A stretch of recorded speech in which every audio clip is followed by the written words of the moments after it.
I was reading this morning about 100 newspapers. When something stuck out at me, it was a quote from a voter. She was described as somebody who was describing her candidate as authentic.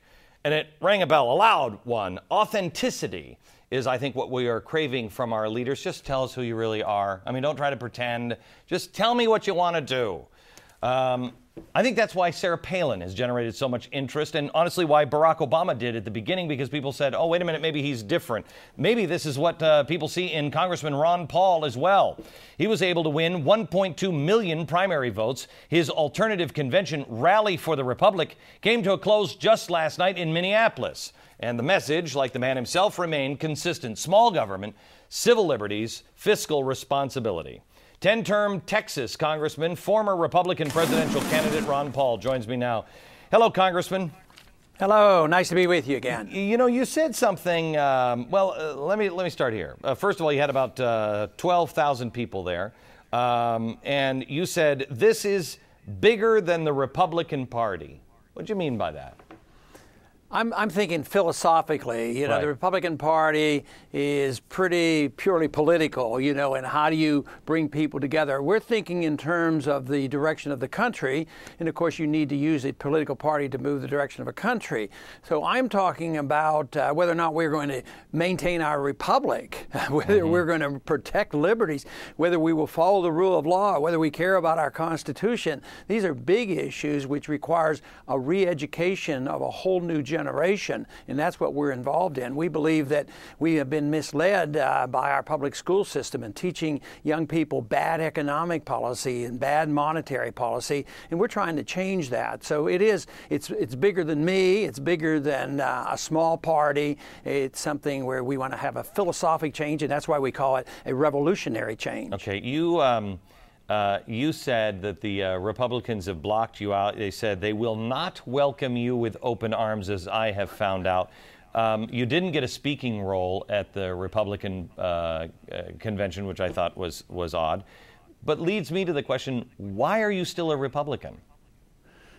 Well, I've been elected as a Republican. I'm a Republican congressman. I've never thought it was wise to be elected as a Republican and then drop the label. So yes, and there's a lot of people who vote for me merely because I'm a Republican. If I want to be independent, it should be when I'm not in office. But the truth is, the Republican Party is the vehicle I have chosen because they really work very hard to exclude any alternative parties and third parties. And the rhetoric of the Republican Party is that they do believe in limited government and personal liberties and balanced budget, and they used to not even like. Do you think there's any way to get that soul back into the Republican Party, though? Because I don't see it coming. That's the big question. I guess if you don't try, you can't be sure. If you give up too soon, then you might have missed your chance. So I think any effort is worthwhile. We may be able to, but if not, the message is so important, because if we do have a financial crisis and a collapse, we want to know what we're going to replace it with. So the more our message gets out, the more impact we will have for a rebuilding. Because quite frankly, I don't think all of a sudden we're going to have the majority in Congress voting the way I think they should. So I am anticipating a lot more problems before we decide on a better course. Sure.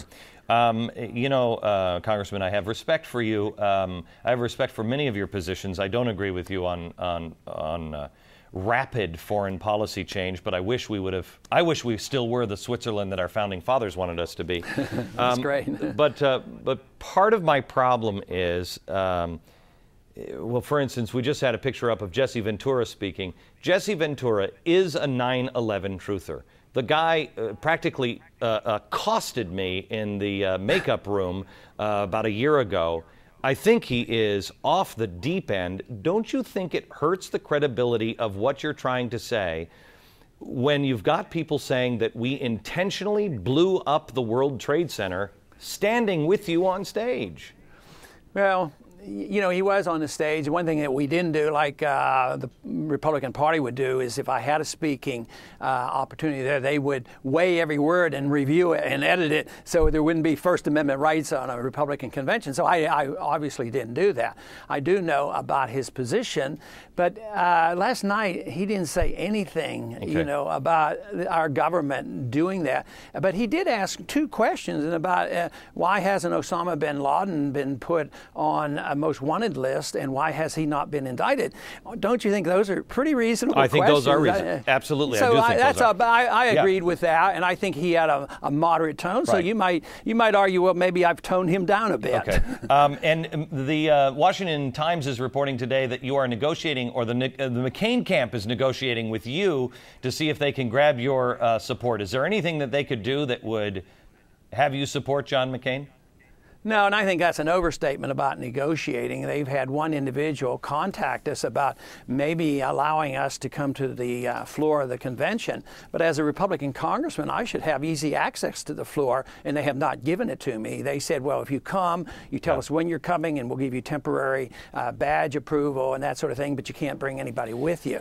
So that's not much negotiating. Keep trying to get the message out, sir. It's a good message. I appreciate it.